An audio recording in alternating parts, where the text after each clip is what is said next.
अच्छा प्लेटफॉर्म दिया, इसके लिए गांधी पीस फाउंडेशन और सत्य प्रकाश भारत जी, कुमार प्रशांत जी और सभी लोगों का धन्यवाद और आप सबके चरणों में प्रणाम। गांधी जी 1947 के 15 अगस्त के बाद जिस तरह के भारत की परिकल्पना करते हैं कि भारतीय राष्ट्रीय कांग्रेस का विघटन हो जाना चाहिए, उसको खत्म हो जाना चाहिए और एक नए स्वराज की स्थापना होनी चाहिए, एक नए भारत का निर्माण होना चाहिए। उन्हीं के उन सपनों को पूरा करने के लिए शायद हम लोग लगे हुए हैं। ऐसा मुझे तब लगा जब कुमार जी से मेरी इस बारे में बात हुई कि जो आप कर रहे हो, क्योंकि करनाल की एक ट्रेनिंग में वो गए थे, तो उन्होंने मुझसे पूछा था कि आप क्या करना चाह रहे हो। तब हमने उनको बताया था कि हम ये कर रहे हैं, जो कि मैं आप सबके सामने भी रखूँगा ताकि आपको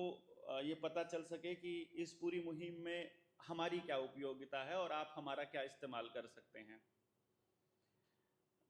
या हम कैसे काम आ सकते हैं। हमने देखा कि जो अभी वीरेंद्र जी ने आपको बताया कि ये सबको पता है, अनिल माधव दवे जी जिस दिन जीएम सरसों के ऊपर फाइल को लेकर के बैठे, जब उनको किसानों ने बताया कि जीएम सरसों के ऊपर रिसर्च हो चुकी है और जो भी जेनेटिकली मॉडिफाइड आइटम खेतों में उगाई जाती है वो बहुत नुकसान करती है, किसान की ज़मीन को तो बंजर करती है, इंसान के बीज को भी ख़त्म करती है और जो जानवर खाता है उसी का बीज नाश होता है, तो आपको इसके ऊपर रोक लगानी चाहिए। राष्ट्रवादी व्यक्ति थे अनिल माधव जी ने, पर्यावरण मंत्री थे, उन्होंने फाइल को मतलब रोक लिया और कहा कि इसके ऊपर पहले हम 3-4 साल रिसर्च करेंगे, जीएम सरसों का असर देखेंगे, यदि इसका असर गलत हुआ तो हम इसके ऊपर बैन लगा देंगे। उनके इस वक्तव्य के बाद वो अपने काम में बिजी हो गए। अगले दिन सुबह अखबार में एक छोटे से कॉलम में उनकी खबर आई कि अनिल माधव जी अपने बाथरूम में संदिग्ध अवस्था में मृत पाए गए और पड़े हुए मिले बाथरूम के अंदर। ये जब, क्योंकि मैं काफ़ी अंदर तक मैं गया पीएमओ में, मैं जब बिज़नेस किया करता था तो मेरा बिज़नेस पार्टनर जो है वो गौतम अडानी का भी बिज़नेस पार्टनर था। तो 2015 में मैं पीएमओ से, मतलब प्रधानमंत्री नरेंद्र मोदी से भी मिला और सारे मंत्रालयों से मिला। अंदर जाकर के मुझे एक बात का पता चला कि हर मंत्रालय के अंदर सीआईए के एजेंट बैठे हुए हैं। उनकी मर्जी के बिना एक भी प्रस्ताव पास नहीं हो सकता, एक भी कागज पास नहीं हो सकता। जैसे नरेंद्र भाई बोल रहे थे कि ब्यूरोक्रेट्स ही तैयार करते हैं, मतलब मंत्रियों को सब कुछ लिख करके दिया जाता है कि आपको केवल यही पेश करना है, इसके अलावा आप नहीं पेश कर सकते। भरत गांधी जी वाला एग्जाम्पल है, उन्होंने कितने सांसदों के साइन तो करवा लिए थे? 400 सांसदों के साइन किया हुआ मतलब बिल भी, प्रस्ताव भी ऐसे गायब हुआ कि पता ही नहीं चला, आज उसका किसी को नहीं पता। 400 सांसदों के साइन मायने रखती है किसी में। इसलिए मैं एक बात सोची कि राजनीति, अकेली राजनीति करने से क्या बात बनेगी कि जिनके लिए हम राजनीति करने की सोच रहे हैं उनको तो कुछ पता ही नहीं है, वो तो जागृति नहीं है। और राजनीति करके हम करना क्या चाहते हैं इन मुद्दों को लेकर के हम तो कभी गए ही नहीं हैं। क्योंकि हम क्या कर रहे हैं, हम बंद कमरों में गोष्ठियां करते हैं और बंद कमरों में ही अपना निर्णय ले लेते हैं और देश की भलाई के ठेकेदार बन जाते हैं और कहते हैं कि हम उठाएंगे ईमानदारी की जो मशाल है और हम ही ठेकेदार बनेंगे ईमानदारी के, हमसे ज़्यादा बड़ा इस देश के अंदर ईमानदार कोई है नहीं। और फिर वही हाल हो जाता है, हर बार नए चिंतक आते हैं और वैसे ही करते हैं, फिर एक दल बनाते हैं और फिर जैसे पुराने दल अपने किसी कैंडिडेट को चुनते हैं, क्योंकि हमारे पास कोई ऐसा क्राइटेरिया है नहीं, हमारे पास ना ऐसे विद्यालय हैं जहां से कोई छंटनी हो सके, ना ऐसा कोई झरना है जिससे पता लग सके कि ईमानदार कौन है, बेईमान कौन है और आने वाले वक्त में कौन कैसा नेता बनेगा। इसलिए फिर ये सोचा कि ये लंबी प्रोसेस का हिस्सा बनना पड़ेगा। पता नहीं हमारे पास इतना समय है कि नहीं है, कि इतना लंबा हम चल पाएंगे कि नहीं चल पाएंगे। जिस तरह से मुंह बाए खड़ी हैं अंतर्राष्ट्रीय ताकतें सारे देशों को निगलने पे, और जैसे 1 nation 1 election, 1 nation 1 dress code, 1 nation 1 system,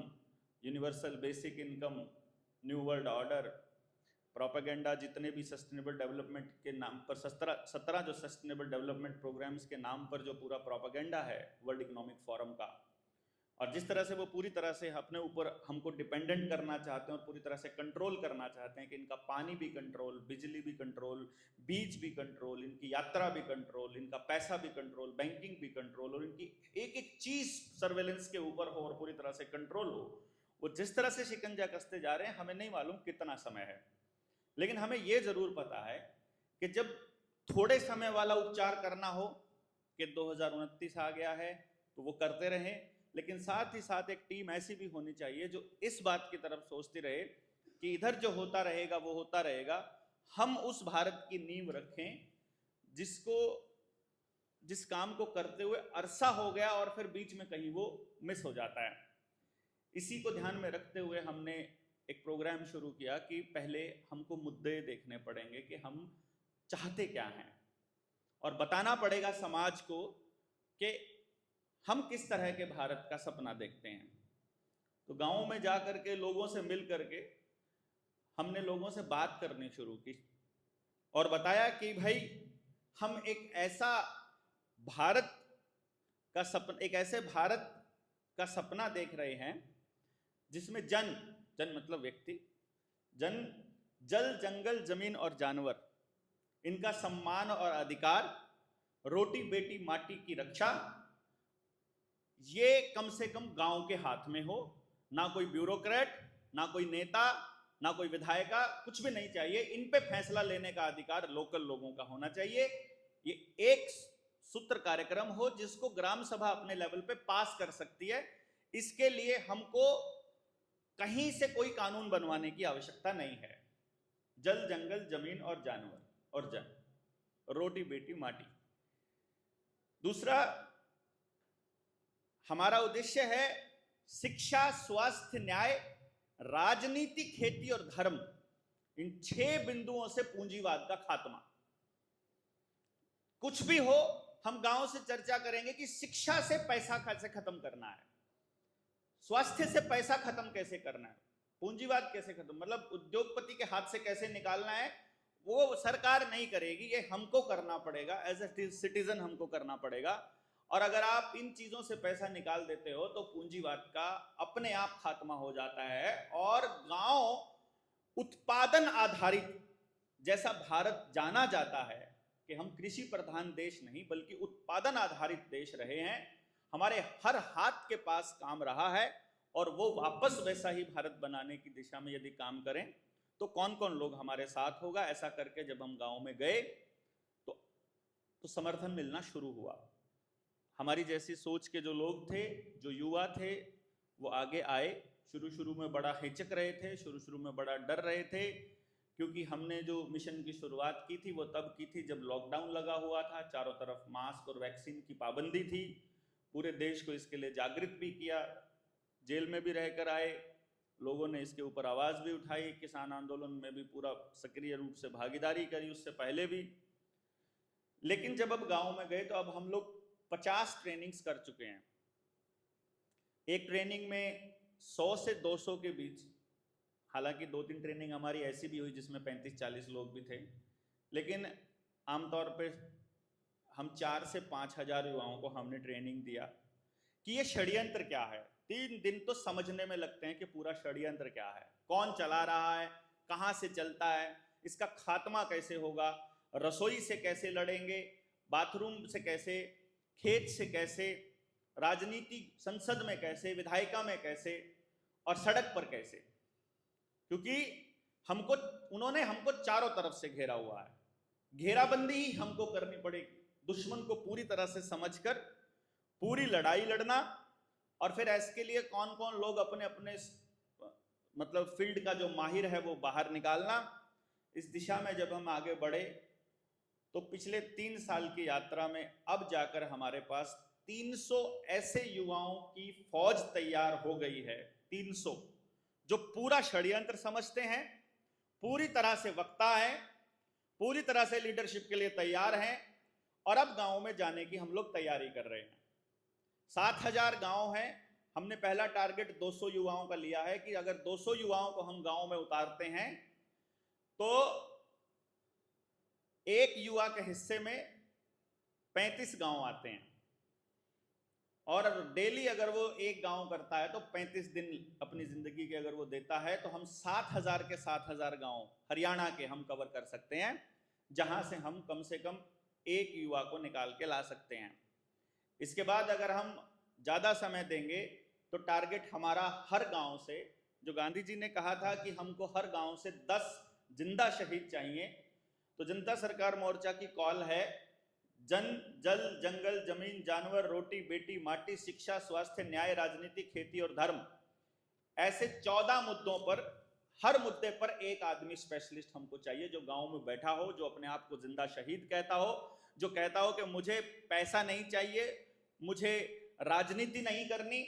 हम आपको राजनीति करना सिखाएंगे कि मुद्दों पर आधारित कैसे राजनीति करते हैं, व्यक्ति आधारित और पार्टी आधारित ना होकर के, जो गांव को केवल जागृत करने का काम करे, जिसका काम केवल समझ लेना, जैसे आप जैसे लोगों से समझ ली और अपने गांव को जगाने का काम उन लोगों का होगा, जिनके लिए बहुत ज्यादा पैसा खर्च करने की जरूरत नहीं है, उसे गांव के गांव में रहना है, उसे सिर्फ विमर्श को जिंदा रखना है, इस चर्चा को जिंदा रखना है, क्योंकि चर्चाएं खत्म हो गई। यही कारण है कि हम लोगों विमर्श, जब दूसरे विमर्शी नहीं होंगे और बातें नहीं होंगी, तो जो हमको फीड किया जाएगा, चाहे मीडिया के माध्यम से हो चाहे किताबों के माध्यम से, फिर वही चलेगा। इसलिए फिर ये तय किया कि अब हर गांव में जाएंगे। बस इसी चक्कर में लगे हैं कि हम लोग जब चलते थे तब भी हमारे पास कुछ नहीं था, और आज हम लोग इस लेवल पर हैं कि हमने हुसैनीवाला में देसी घी की जोत जला दी, जो भगत सिंह राजगुरु सुखदेव और उनकी समाधि के ऊपर एलपीजी की जोत जलती थी। 12 क्विंटल गेहूं 12 क्विंटल देसी घी 2-2 चम्मच गांव से इकट्ठा करके, हर घर से इकट्ठा करके वहां से हमने दिया। लॉकडाउन बंद कराया, मास वैक्सीनेशन के ऊपर बड़ा आंदोलन किया, स्कूल खुलवाए, जब उस टाइम पर सिर्फ एक जनता सरकार मोर्चा था जो बिल्कुल खड़ा होकर के कह रहा था सरकारों को कि तुम ये फ्रॉड कर रहे हो और हमें तुम्हारे पूरे फ्रॉड का पता है, और आने वाले टाइम में क्या क्या साइड इफेक्ट्स होने वाले हैं इसको खुल करके बोले, जिसकी वजह से फिर हमारे लोगों को जेल भी हुई। अभी 23 मार्च को सत्यप्रकाश भारत जी वहाँ मौजूद रहे, समालखा में रविंद्र भाई भेड़े हैं, इनके नेतृत्व में हमने समालखा में भगत सिंह राजगुरु और सुखदेव की प्रतिमा स्थापित करी, जहाँ कोई प्रतिमा भी नहीं थी। बेसिक पर्पस था कि आसपास के गाँव में जाएं, तो 200 गाँव हमने 200-225 गाँव हमने कवर किए,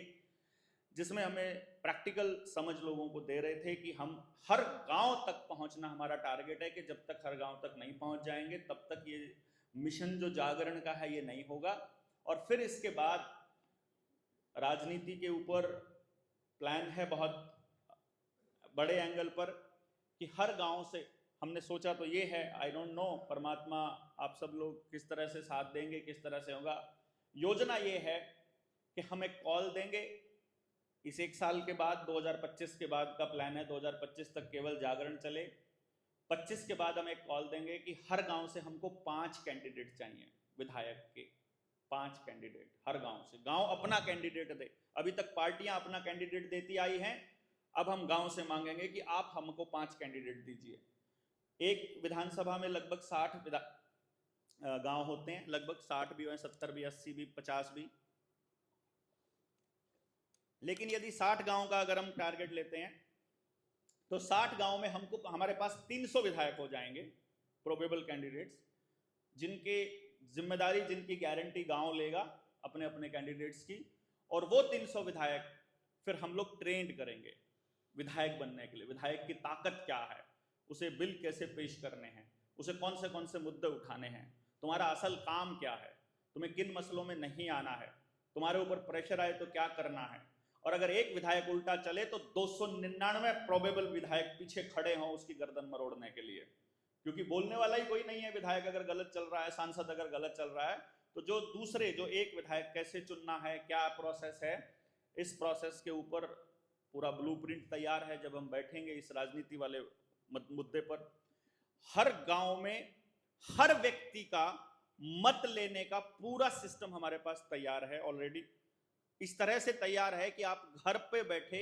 विधायक और सांसद की बोली गई हर बात के ऊपर वोट कर सकते हो, अपना विचार दे सकते हो, जो डायरेक्ट वहां पर काउंट होगा। इसी के ऊपर बड़े लंबे समय से 2016 से हम लोग लंबा काम करते करते आज 8-9 साल इसके ऊपर हो गए हैं और अगले 2 साल में फुल फ्लैज हम इसको लॉन्च करने की योजना बना रहे थे। आप सब लोग यदि इसके ऊपर चर्चा करना चाहेंगे तो इसके ऊपर डिटेल में चर्चा भी हो जाएगी और प्लान ये है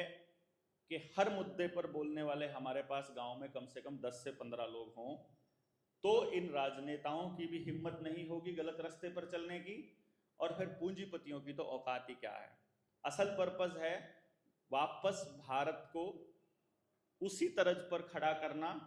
जब गांव का प्रत्येक व्यक्ति उत्पादन में हिस्सेदार हो, उत्पादन में, और उसके हाथ से उसके घर पर, बल्कि उसका पैसा गांव से बाहर ना जाए बल्कि एक दूसरे को मजबूत करे। अदरवाइज जो आज हो रहा है, हमारे सारे डॉक्यूमेंट्स आधार कार्ड के साथ जुड़ चुके हैं, पानी का बिल, बिजली का बिल, गैस का कनेक्शन, बैंक का खाता, ITR, पैन नंबर, आपका फैमिली ID, आपका घर के कागज, जमीन के कागज, tractor card, driving licence and everything. और पिछली बार की तरह जब उनको हमारी गर्दन मरोड़नी होगी तो अब की बार वो ये नहीं कहेंगे कि आपको कोटे से राशन नहीं मिलेगा, अब की बार वो ये कहेंगे कि आधार कार्ड बंद, चौथी डोज लगवा कर आओ, उसके बाद आप आगे बढ़ पाओगे। ये हालत ना हो इसलिए समाज के लोगों को खुद से आगे आकर के अपने अधिकारों के लिए लड़ना है और इसी के लिए जागरण में जनता सरकार मोर्चा लगा हुआ है, इन्हीं अलग अलग विंग्स पे काम करेगा और आप सब लोगों से उम्मीद है कि आप सब लोग भी हमें आशीर्वाद देंगे, साथ देंगे और जहां इस मिशन में हमारी उपयोगिता हो, आपको ठीक लगे, आप हमारा उपयोग कीजिएगा और जहां हमें आवश्यकता पड़ेगी हम आपके पास आएंगे। जय हिंद, जय भारत।